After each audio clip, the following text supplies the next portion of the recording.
ٹھیک ہے. اچھا شیخ صاحب، اس میں بات یہ ہے کہ اگر کتاب اللہ ہے الحمدللہ وسیع نبی صلی اللہ علیہ وسلم کی، تو یہ ہم جو مصحف کے بارے میں صحیح بخاری میں حدیث ملتی ہے کہ سیدنا ابوبکر صدیق کے دور میں جمع کیا گیا، پھر سیدنا عثمان غنی کے دور میں مصحف عثمانی یہ سامنے آیا، اگر یہ اتنی امپورٹنٹ چیز تھی تو آپ صلی اللہ علیہ وسلم نے دو گتوں کے درمیان اپنی مبارک زندگی میں اس کو کیوں نہیں جمع کیا؟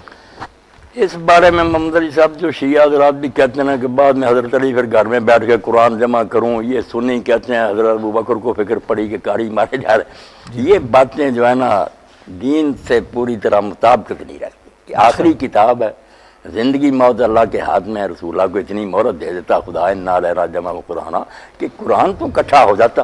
منصر چھوڑ کر جانا خاتم النبیین کا، یہ کوئی قرآن کی حفاظت تو نہ ہوئی کہ لوگ پھر اکٹھا کرنے لگے، اس میں پھر ایک آیت نہ ملی، وہ حضرت عثمان رضی اللہ عنہ کے زمانے میں ملی، پھر ایک کی گواہی دو کے برابر بنائی گئی. باتیں نہیں ٹھیک ہے. میں تو صاف کہتا ہوں، بے شک بخاری ہے مسلم ہے، یہ باتیں بالکل غلط ہیں. عبید بن سباق ایک ہی راوی گمنام جس کا کوئی پتہ نہیں، کوئی اس کے تفصیلی اراض نہیں، وہ کہتا ہے اس طرح جمع کی تاریخ شروع ہوئی. جمع حضور کے زمانے میں ہو گیا، لوگوں نے حفظ بھی کر لیا، لکھ بھی لیا جو لکھے پڑے لوگ تھے. اور جو آپ نے اپنے گورنوں کو لکھا کہ لوگوں کو ہدایت کرو قرآن کو کوئی نہ چھوئے سوائے طاہر کے.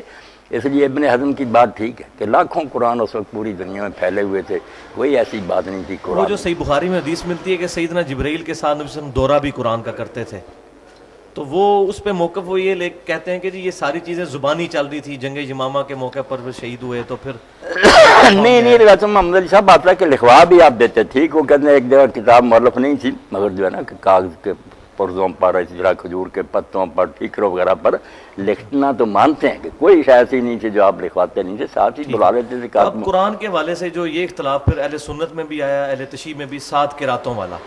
7 قراتوں کی بات، اور ایک جو حضرت ابن مسعود کے ذمہ لگاتے ہیں نا کہ وہ مانتے نہیں تھے مفضلتین کوئی افاتح، یہ باتیں بھی دین کی جڑ کاٹنے والی. کہ وہ آدمی جس نے 70 صورتیں حضور سے سبقن پڑھی ہیں تفسیر کے ساتھ، وہی نہیں جانتا، اور جو کہتا ہے کہ اگر میں جانتا مجھ سے زیادہ کوئی قرآن کا عالم ہے تو میں اونٹوں کے جگر جلا کر بھی اس تک پہنچتا. وہی صحیح بخاری میں بھی ہے کہ 4 بندوں سے قرآن سیکھو. وہی نبوی اور ابن حزم کی بات ٹھیک ہے کہ یہ سب باطل باتیں. ان کے سے 2 قرات متواتر آ رہی ہے، اس میں یہ مفضلتین بھی ہیں، فاتحہ بھی ہے.